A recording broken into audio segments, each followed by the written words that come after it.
I don't blame myself for where I am now, I really don't. And anyone who thinks otherwise clearly hasn't lived the kind of life that I've lived, or faced the kind of obstacles that seemed to have been deliberately put in my way.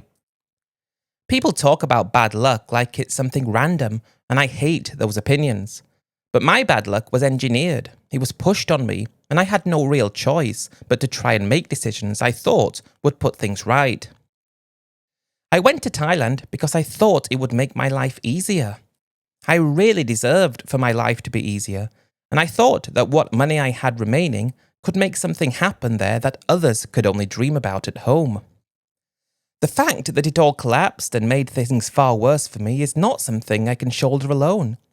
It's because people lied to me and used me and gave me the wrong information. They were never really on my side to begin with. They seemed to think that even though I was the one that was providing the money, they thought they knew best. Retirement wasn't supposed to mean scraping by or fighting to survive, or trying to make other people's dreams come true. It was supposed to mean being rewarded for everything I gave my working years for, and yet here I am with nothing, and people expect to say it was my fault. I mean, I really refuse to do that. It's not going to happen, because it's not my fault. All people need to do was what I said, and things would have turned out better for everyone involved. Thailand has bled me dry. The people I trusted have stabbed me in the back, and I've had to watch as the money I had that should have lasted me until the end of my days all drained away. I didn't even want to spend money on things I spent money on.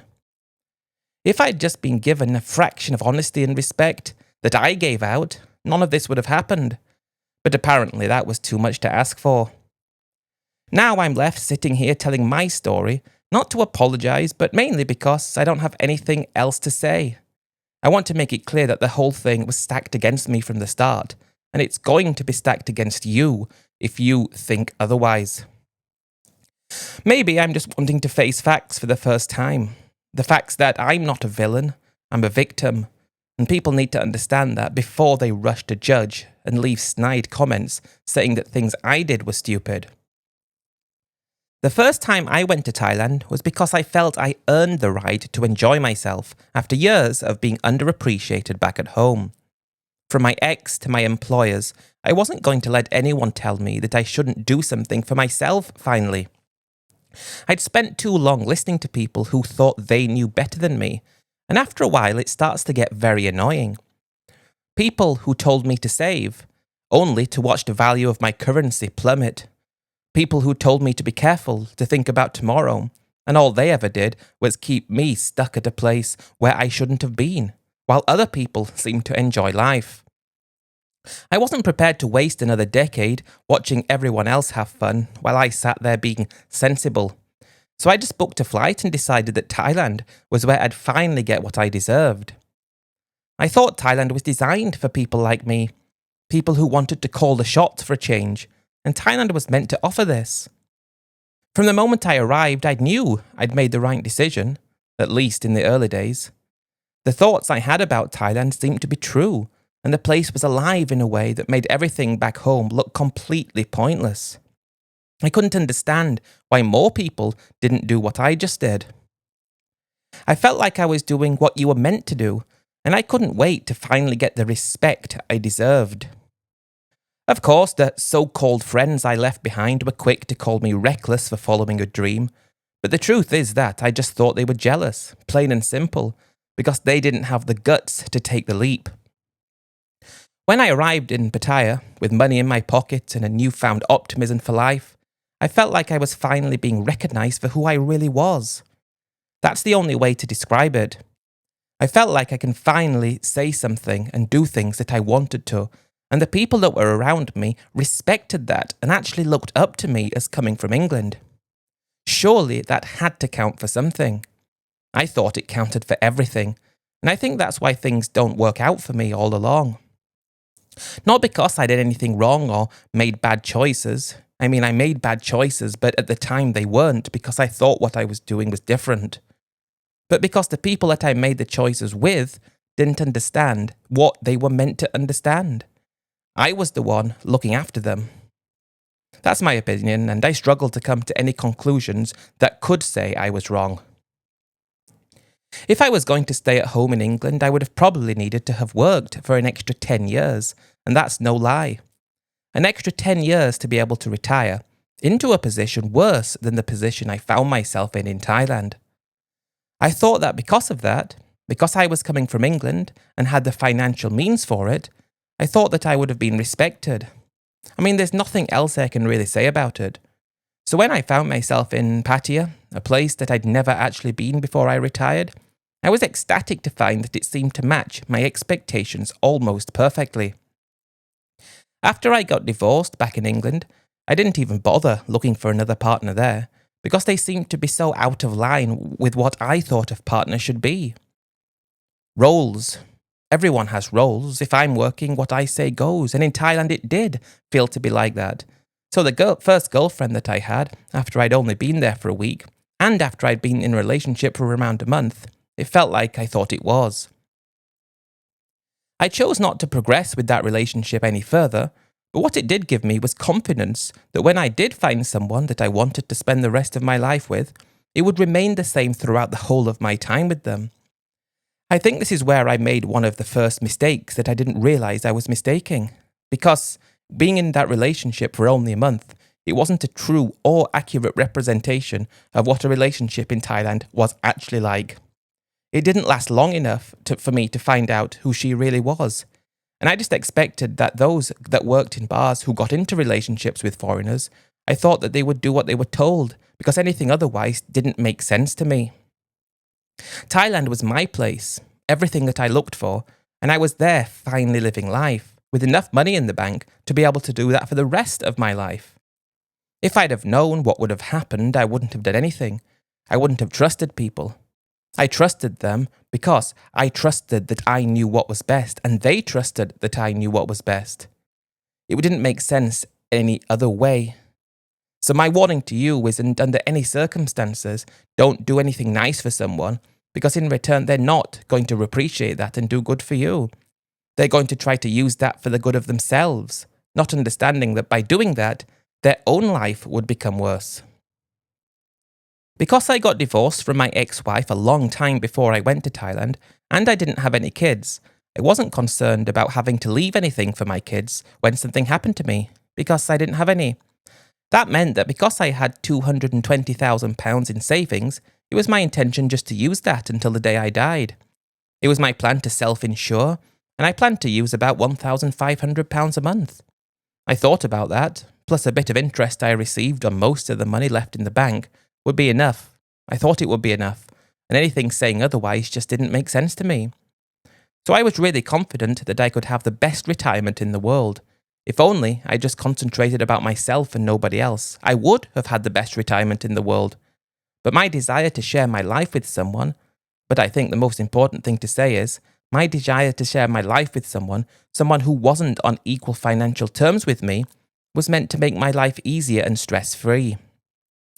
I knew straight away that as much as I loved going out at night in Pattaya, that was a lifestyle that I couldn't afford to maintain for extended periods of time.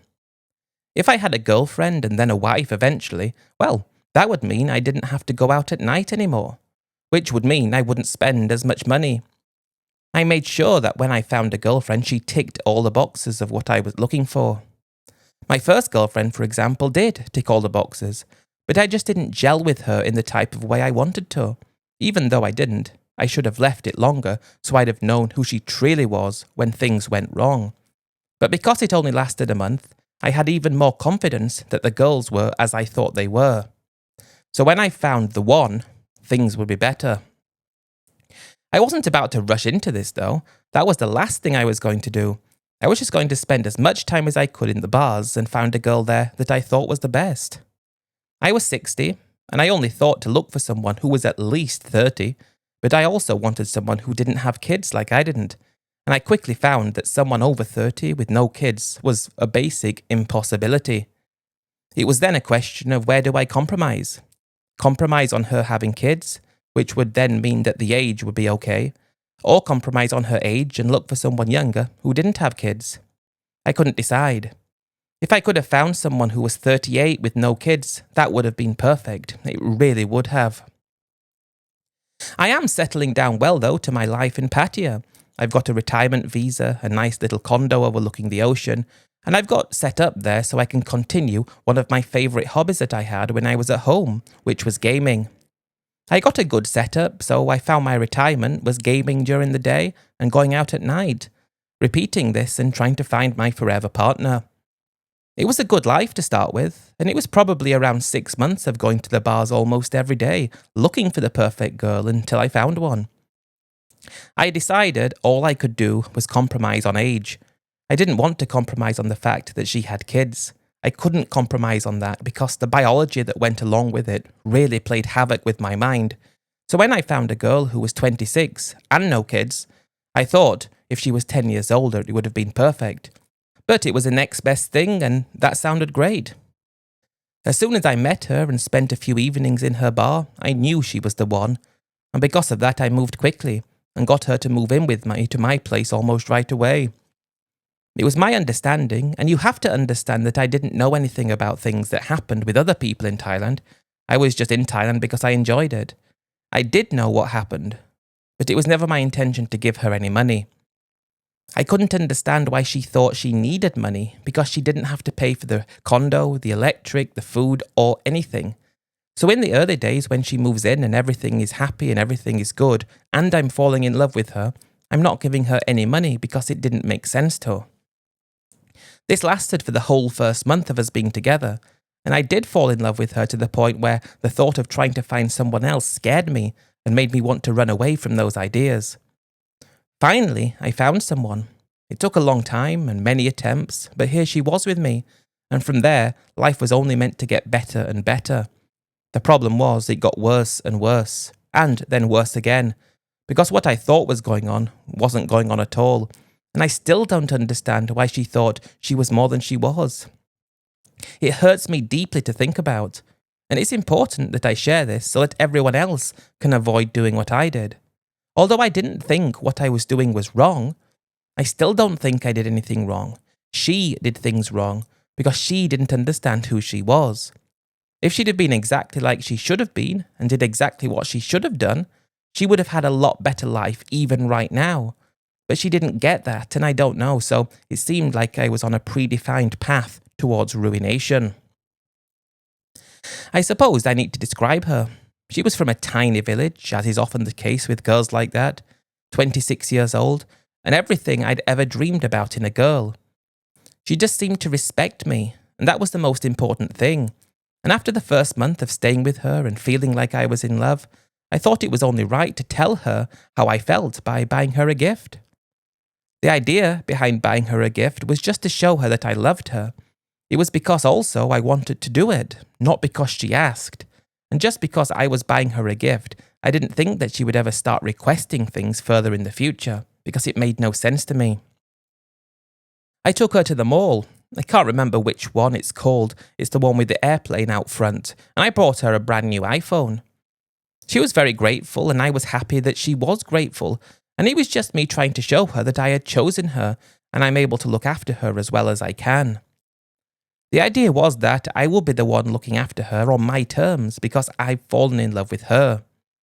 I suppose it was a very bad position if things went wrong or if she asked for things because I felt so much love for her. I would be in a position where I would be forced to do things I didn't want to if I wanted her to be happy. I never thought I would get into that position in life, and if I had, I probably would have been a lot more careful. But it was great buying her that gift, as to say, look at what I can give you. Thinking that an iPhone, for her, was far different than an iPhone was for me, because it just seemed to make sense that way. I also gave her a little bit of money so that she could treat herself to some things she wanted as well. 20,000 baht, and I thought that was a really generous one-off gift, as if to say, okay, I've fallen in love with you, I want to stay with you forever, here's a little bit of money for yourself, here's a phone for yourself, just stay exactly how you are now and don't change, and everything will go brilliantly. This was my understanding of the situation. I was confident that that's how it was going to be.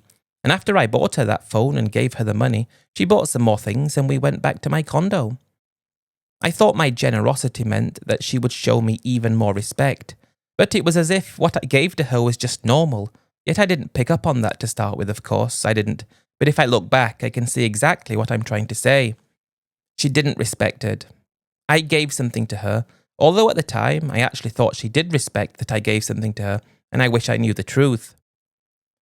But that was decided as far as I was concerned. She was the person I wanted to spend the rest of my life with. I thought it was my decision to make because that was the case. I will now go over all the things that went wrong and why they went wrong, and why what happened wasn't my fault. I was just lulled into a false sense of security, and moreover, a false sense of what Thailand was actually like. I don't know why I felt so good giving her that iPhone and that money. It made me feel like, for her, that was considerably more. That would have been like someone giving me a luxury car. But I decided then to take her out for a really nice evening meal. I was having such a good time in Pattaya, and now I was in Pattaya, I had the most wonderful girlfriend in the world, and I felt very fortunate that I'd been able to find her. That very same evening, we went out to a really nice Italian restaurant in Jomtien, and while this is not really necessary to the story, I do find that as much as Pattaya is an amazing place, many of the people that visit there tend to do things very differently to what I was used to. I have a memory that sticks out in my mind even today because I was just appalled when I was seated at a table opposite her, and the table next door, there were two Western guys and a Western woman eating. I couldn't quite pick up on the language they were speaking, but the lack of table manners made me feel physically sick. The Western woman was holding the knife and fork in the wrong hands for a starter, and she was holding them like daggers, and instead of cutting her food, she was dragging it and ripping it to shreds, eating with her mouth wide open and talking at the same time. I'm not sure which country they came from. It wasn't recognizable language for me, but I had to ask the waiter to move us to a different table. One of the things I did very early on, though, when my girlfriend, was to teach her how to use cutlery properly. I've always felt appalled witnessing people eating like animals. I would go as far as saying if you can't even eat properly, you shouldn't be in a restaurant like that in the first place. But anyway, I digress.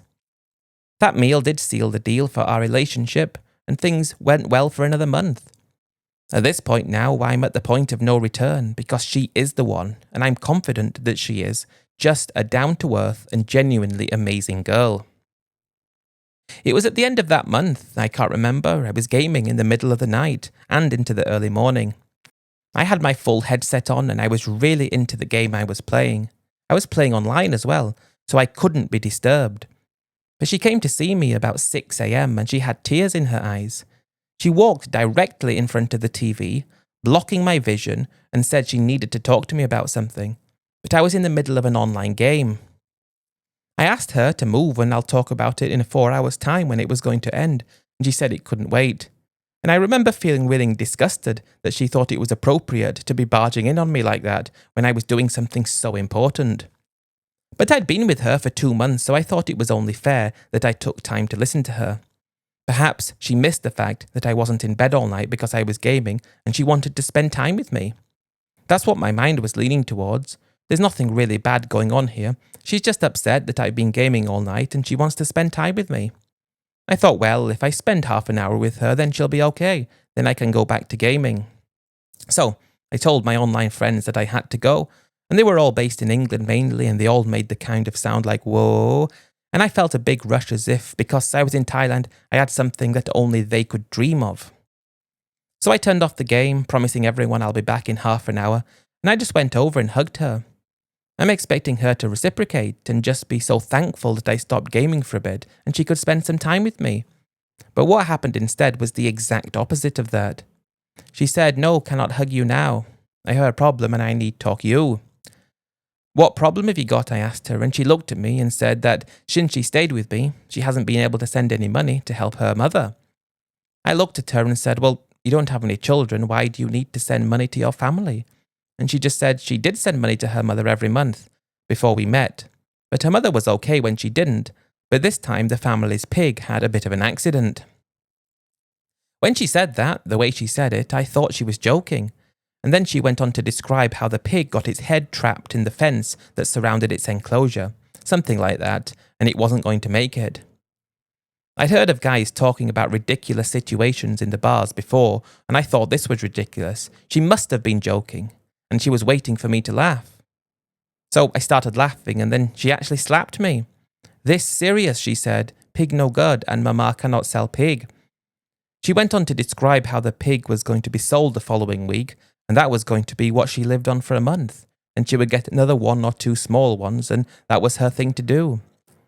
I respected the fact that they were working for themselves and doing things and didn't take money from their daughter, but now because the pig was whatever it was, she asked if I would be okay giving 10,000 baht to her so she could send it to her mother to make up for the lost pig.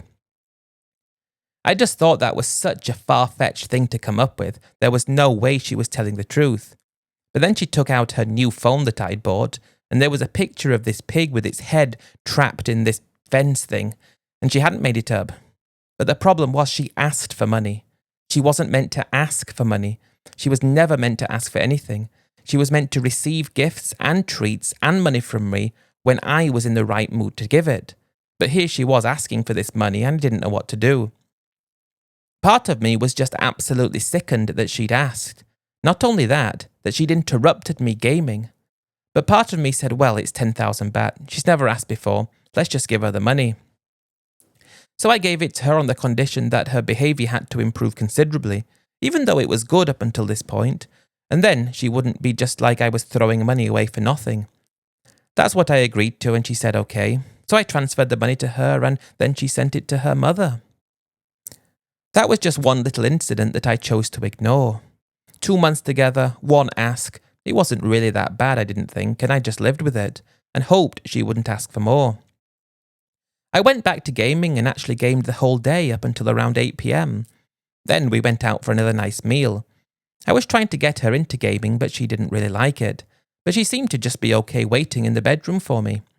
I was very happy when she did that because it seemed to be the best thing that she could have done.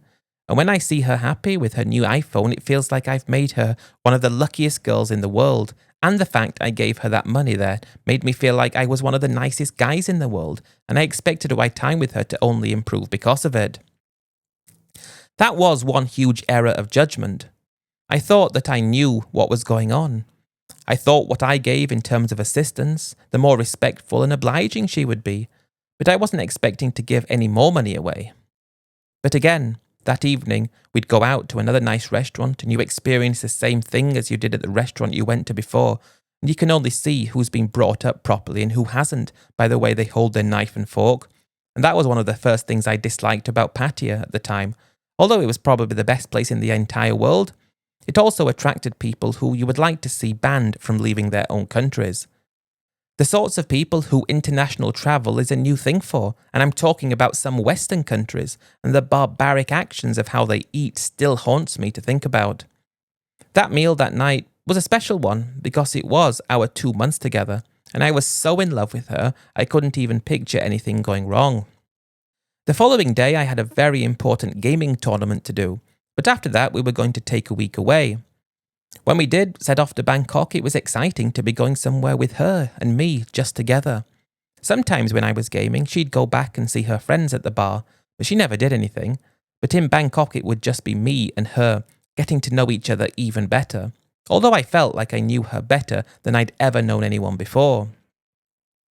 Bangkok was where I started to feel even more serious with her, and I told her I thought it would be a good idea if we got married.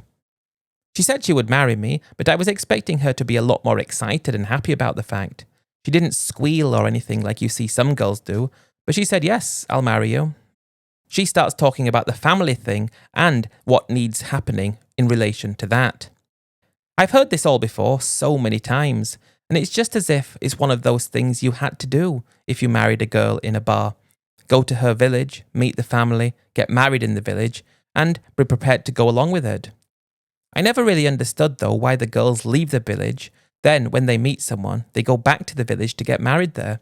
That never makes sense to me because if you like the village so much and the way that things are done there, just stay there. It was as if they understood that their village was a place where they wouldn't have a better life, yet they're still drawn to the traditions of it. That's just like the definition of stupidity. I'm not saying that in a disrespectful way, please understand, But you can't in one way dislike it because you can't make enough money there and it's not good enough for your want in life, yet at the same time think that everything that is done there is better than where you've moved to. That was how I explained it to her, but she just said that this was something that she had to do for her family, and if I didn't like it, she wouldn't be able to get married. Was that her first time using emotional blackmail towards me? I guess it was, but I had to agree because I did want to marry her and stay with her. We got back to Pattaya after the week in Bangkok, and before I knew it, she'd already told her family we were going to go and visit because we were engaged. Probably the day we were back, she'd already said, okay, we can go and see my family. That was quick, I thought, but okay, you're serious about this, that's great. You must be madly in love with me if you want to do it so quickly.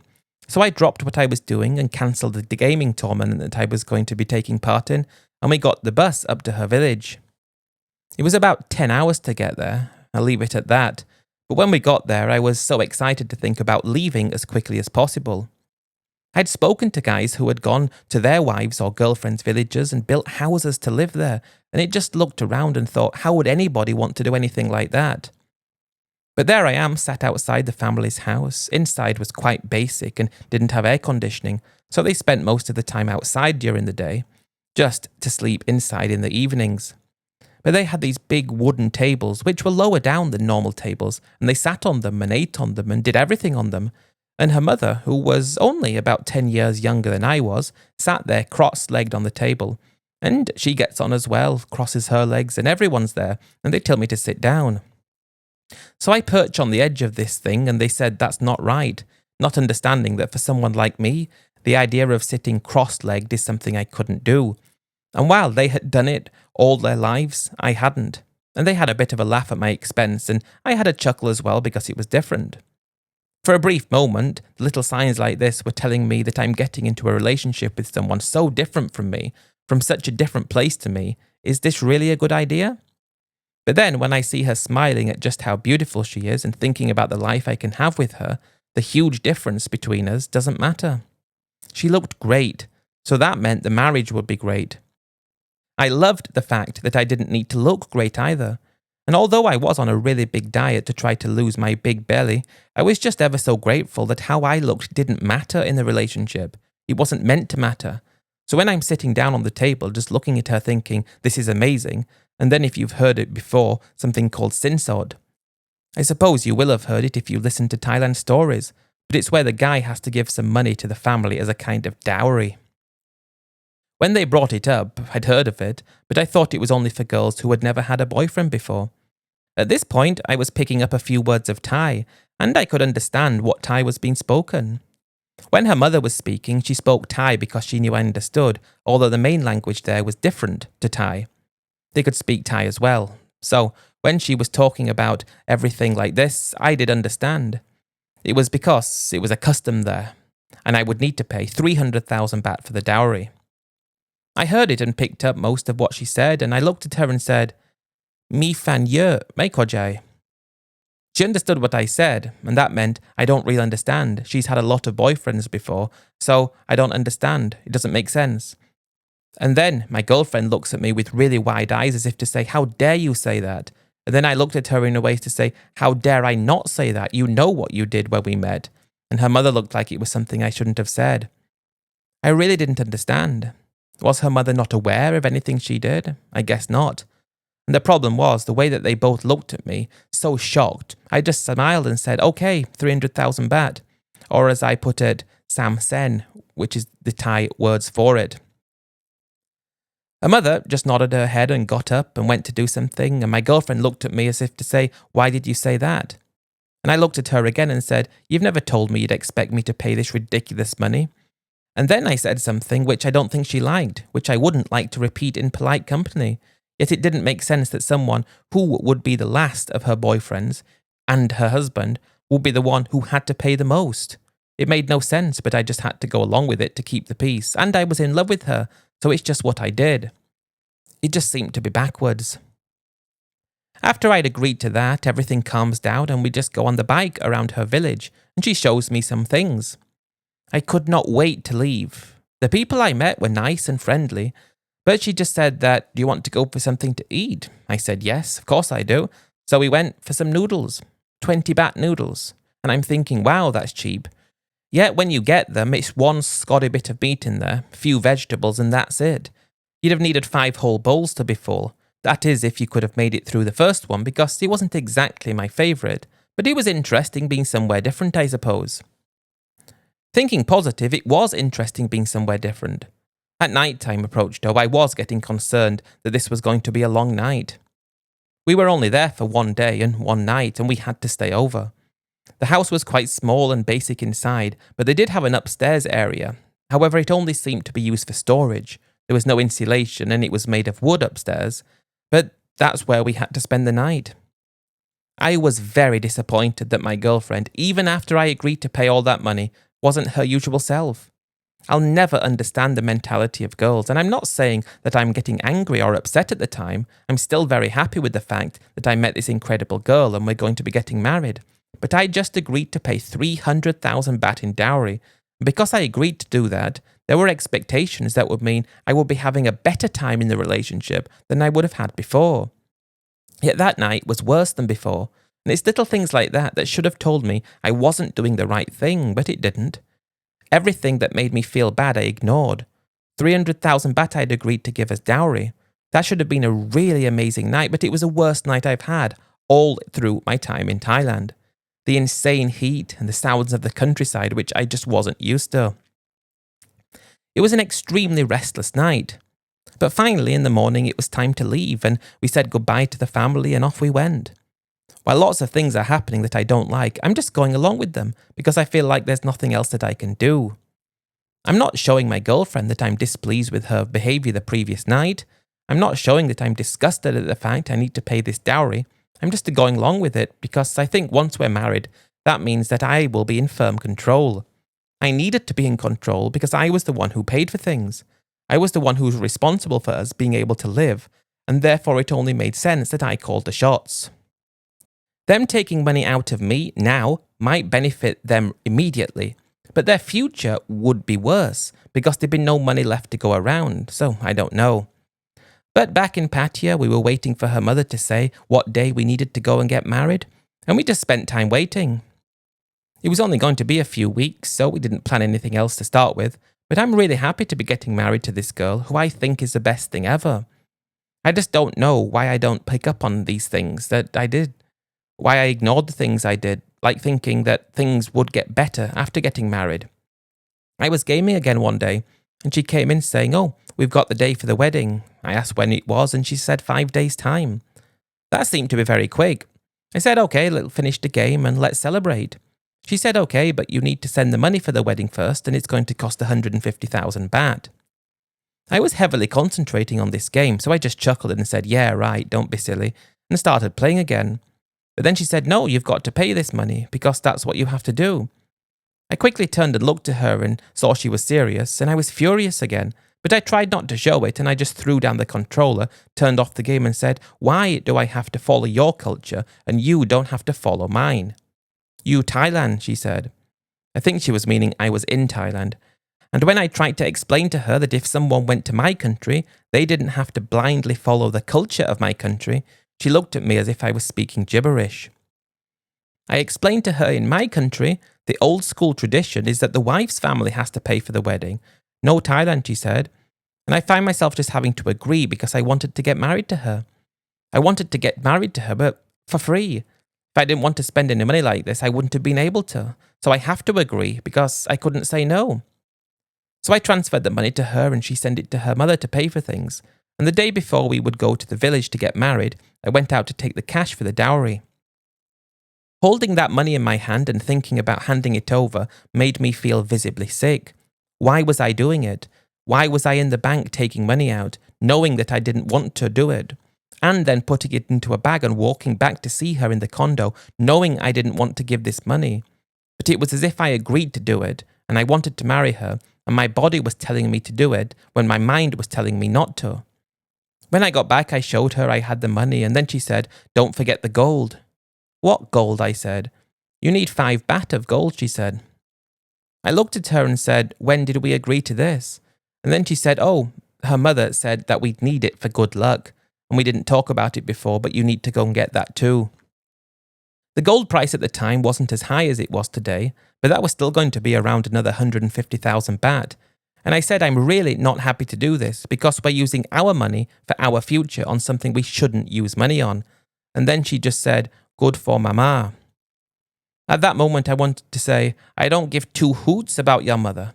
But I didn't because that wouldn't have been a nice thing. So I'm there on a Friday mid-afternoon leaving the condo again after I'd just returned with a wad of cash, heading back to the bank to get more money out, walking to a gold shop and buying this gold that was required for me to buy, and walking back to the condo. I did all of that as if I was looking at myself from a distance, watching my body do this, screaming at my body, don't enrich these people. But no matter how much I screamed at my body, saying stop walking, I couldn't stop. And by the time I understood what was going on, I was already back in the condo with the gold. She looked happy that I had everything ready and she said, thank you so much. I love you so much. Thank you for make my marry good. She definitely did have a way of making me feel good about things. She did. And she said tonight we can go out for a good time. That's the thing. She made me so happy in the moment. She knew exactly how to make me forget about the things I didn't want to do.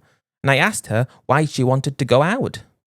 She just said she wanted to go and see her friends back at the bar and have a party with them because we were going to get married.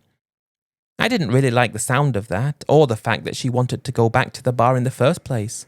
One thing that I still struggle with, I've understood lots of the things that have happened since everything happened, but I still don't understand how she was comfortable going back somewhere like that.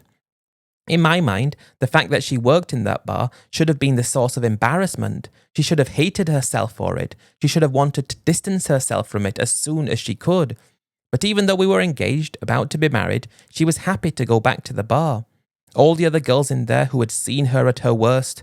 But I went along with it because I wanted to make her happy, even if that meant making myself upset. She got very drunk that night. I had a few drinks as well, but not like her. And in the morning, she's got a huge hangover, and we need to get the bus up to her village. She knows we do, and she forces herself out of bed into the shower. And before long, we're on the bus to the village, and I've got a bag with about £10,000 worth of money and gold. It's a big chunk of my retirement budget right there, and I'm just hoping something happens that I don't have to give this money, yet knowing that that's not going to be possible. The wedding happens, her mother seems happy that she's got this money, and we had lots of people in the village giving little envelopes with money inside.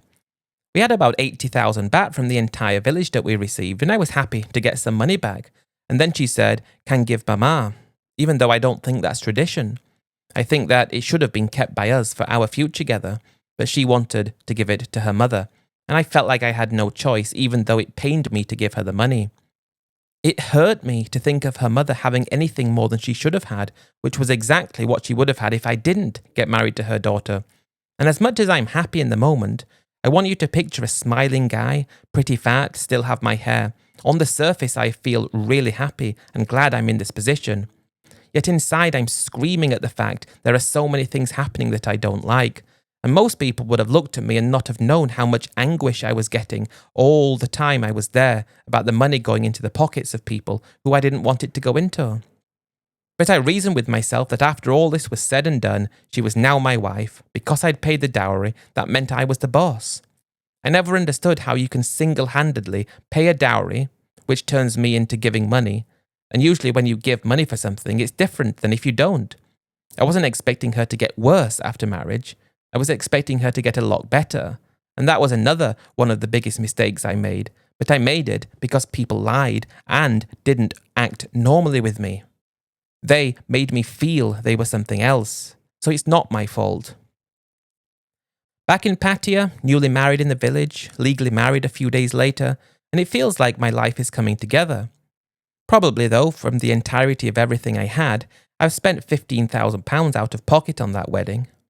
When you do the mental arithmetic that goes along with it, it does make you feel very confused. Why did it cost so much? To have the worst version of her. Of course I met her and I got married to her, but I had the worst version of her, didn't I?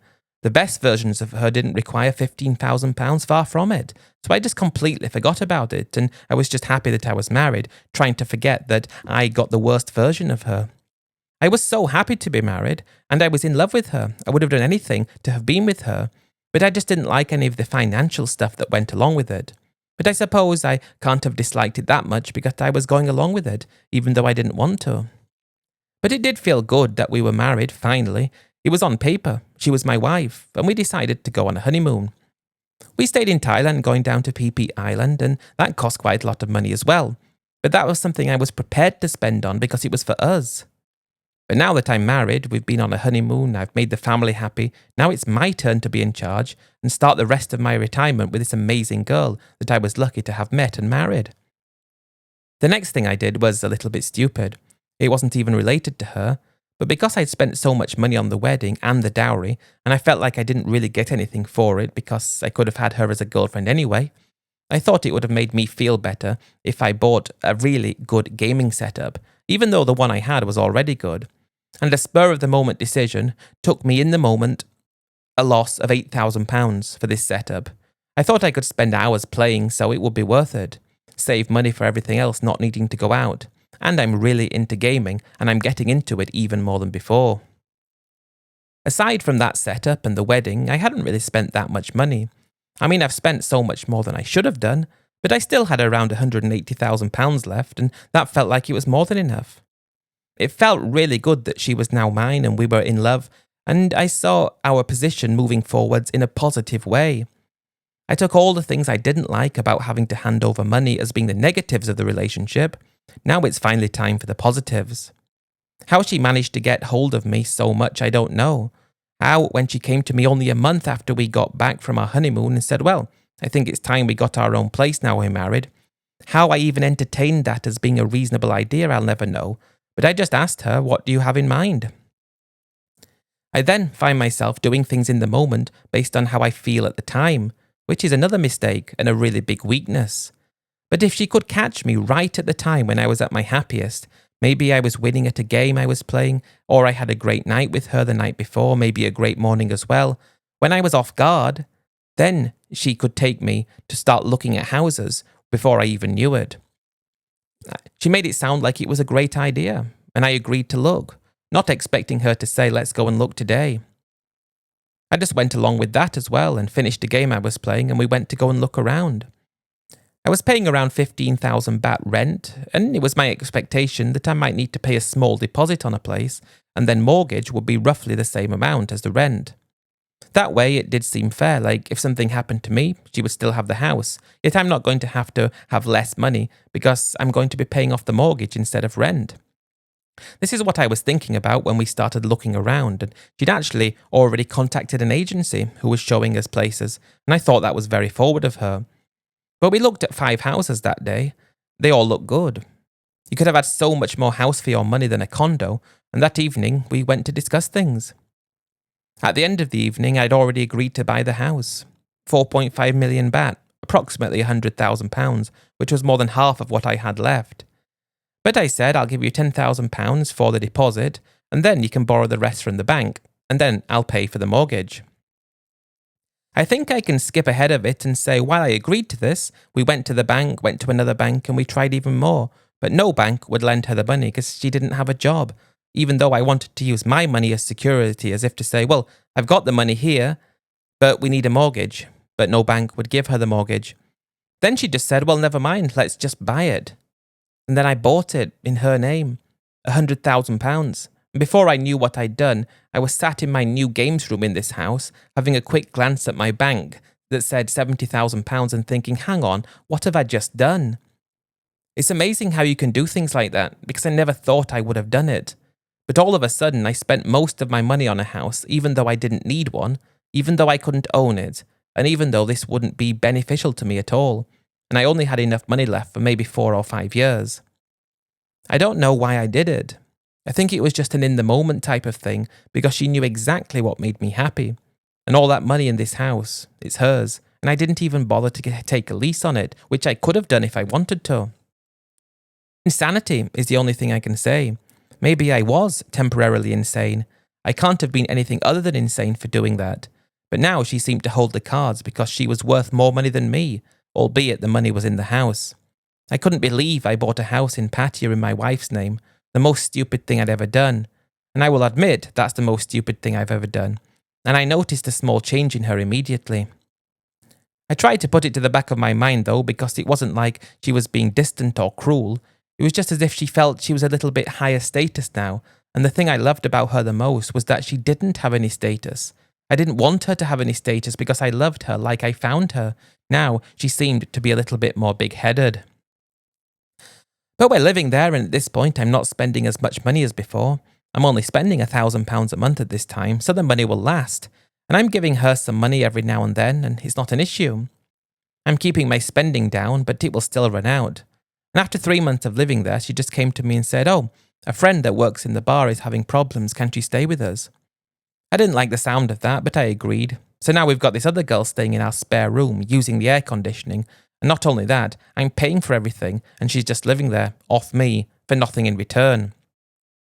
I thought that was weird, but I went along with it. But my wife is now feeling and acting so much different because all of a sudden she's got this house, and to her, that means she's better than she was before. I wish I didn't buy that house so badly. But a friend did leave a few months after, and we went back to living normally, and I'm just trying to spend as little money as possible. I put a mental block between me and my bank just to ignore it. Her mother came to visit, and 6 months later she was still there. And when her mother's there, she's not the same as she used to be. She doesn't act the same way, and that was disappointing. But things are still okay between us, at least I think they are on the surface. But after her mother had been there for all those 6 months, one day I woke up in the morning and she was just there, but not there, if you know what I mean. That was a very difficult time because my wife was distraught, as you would expect. What came next, though, was her refusal to live in the house anymore. I spent all that money. Her mother had been living there at my expense, against my will, for over 6 months. Something happened to her mother because she was old, and now my wife doesn't want to live there anymore. Talk about crazy, selfish lunacy. But she said she can't live there. I explained to her that I spent most of my money on this house, so we need to live here. And she just said she can't, she didn't care. And how she couldn't care, I don't know. How she could say it, I don't know. She was the one that didn't care about anything at all, thinking that money just grew on trees. But no matter what I said, we had to move out. So we went to rent a condo, hoping I could find someone to move into the house and rent it from us, so at least we could get something back. We found someone to move in about 2 months after, and we got more rent from the house than we were paying for the condo, but that wasn't the point. The point was that the financial position was a lot more precarious because of it.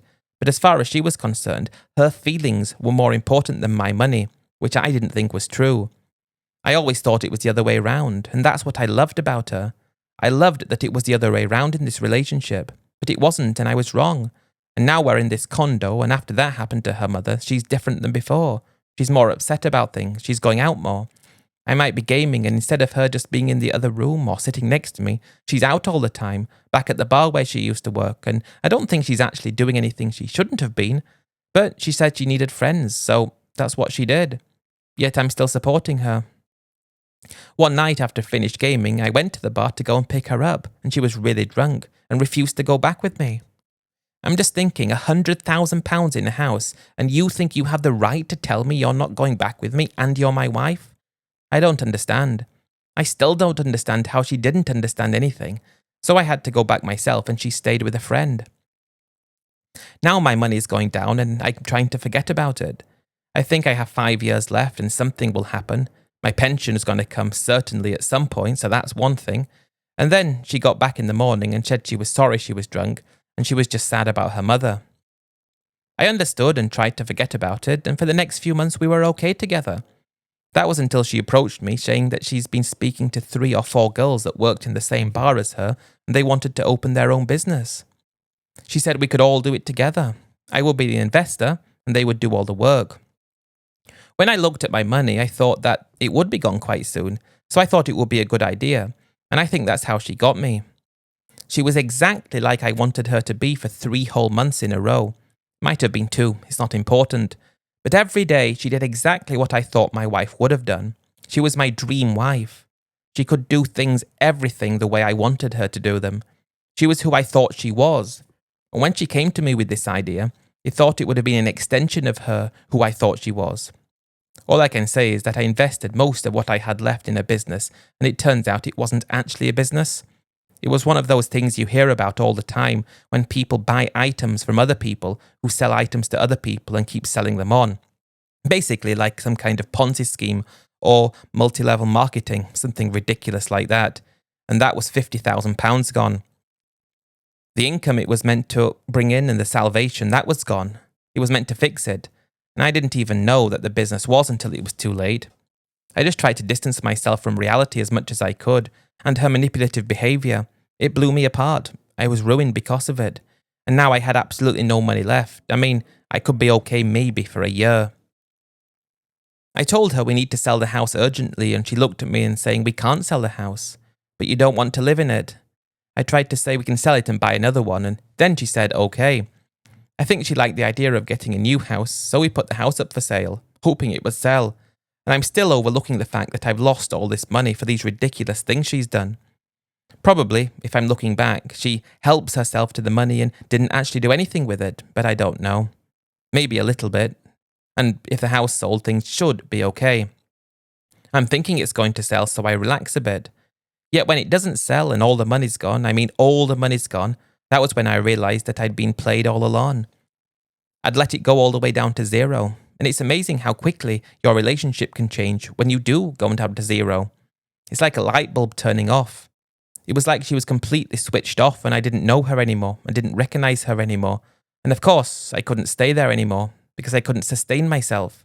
There's no assistance for people with no money in Thailand, and I think that's where I probably need to leave it.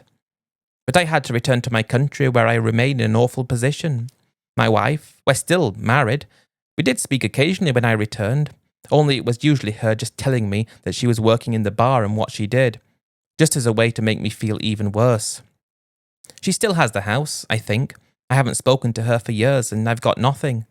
A split-second decision can ruin your life, and split-second decisions added together with manipulation can send you to places you wouldn't want to be. My life was destroyed because I thought I deserved a beautiful wife that respected and loved me and wanted for nothing in return apart from my love. I was really wrong, and I live with it every day. And if I look back and tell the truth from the bottom of my heart, this wasn't my fault. This was her fault. Because if she did things my way, she wouldn't have had to go to work back in the bar, and we could have had an amazing life. It didn't work like that, and I don't know what she's doing today, and I don't even care anymore.